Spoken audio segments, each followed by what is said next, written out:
പിള്ളേരെ നമസ്കാരം. ഒരു വെളുപ്പാങ്കാലത്ത് ഇറങ്ങി ഫുൾ ഫ്രീ ആയിട്ട് നമ്മളൊരു ടൂർ പോകുന്ന എത്ര ഭംഗിയുള്ള എത്ര ഒരു ഫീലാണെന്നറിയോ.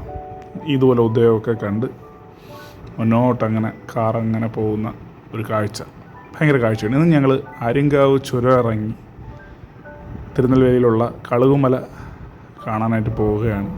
ഒരു പഴയ ക്ഷേത്രമാണ്, ജൈനമത ക്ഷേത്രമാണ്. അതിനോടൊപ്പം തന്നെ ഗണപതിയുടെ മറ്റൊരു ക്ഷേത്രം കൂടെ അവിടെ കാണാൻ പറ്റും.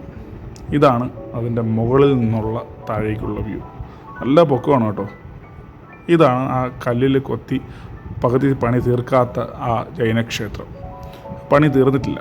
നിങ്ങൾക്ക് നോക്കിയാൽ മനസ്സിലാവും. ഒരു മല ഫുള്ളായിട്ട് ഇങ്ങനെ കട്ട് ചെയ്ത് അതിൽ കൊത്തി വച്ചിരിക്കുകയാണ്. എന്തു ഭംഗിയാണല്ലേ. എത്ര പാടുപെട്ട് വേണം, എത്രയെങ്കിലും നാൾ, എത്രയെങ്കിലും പണിക്കാർ ഒരുമിച്ച് നിന്ന് ചെയ്ത് വെച്ച വർക്കാണ്. ഫുൾ പാറയാണ്. ആ പാറയെ മുഴുവൻ കൊത്തി അവർ എത്ര മനോഹരമായി എത്ര സൂക്ഷ്മമായിട്ട് ജൈന ക്ഷേത്രത്തിൻ്റെ ഇതായിട്ട് കൊത്തി. ഇതാണ് മുകളിലോട്ടുള്ള വഴി. ഒരുപാട് ശില്പകലയുടെ വളരെ വ്യക്തമായ ഒരു ഉദാഹരണം തന്നെയാണ്. പണ്ടത്തെ ശില്പകല അത്രയ്ക്കും വികാസം പ്രാപിച്ചിരുന്നു എന്ന് നമുക്കിത് കാണുമ്പോൾ മനസ്സിലാക്കാൻ പറ്റും. പ്രത്യേകിച്ചും തമിഴ്നാട്ടിലെ കാര്യങ്ങൾ പറയാം. ഇതൊരു ബ്ലാക്ക് ആൻഡ് വൈറ്റ് ചിത്രം അനിയൻ എടുത്തതാണ്. അപ്പം കഴിയുമെങ്കിൽ ഒരു ദിവസം നമുക്ക് ഫുള്ളായിട്ട് എൻജോയ് ചെയ്യാൻ പറ്റുന്ന രീതിയിലുള്ളൊരു സ്പേസാണത്.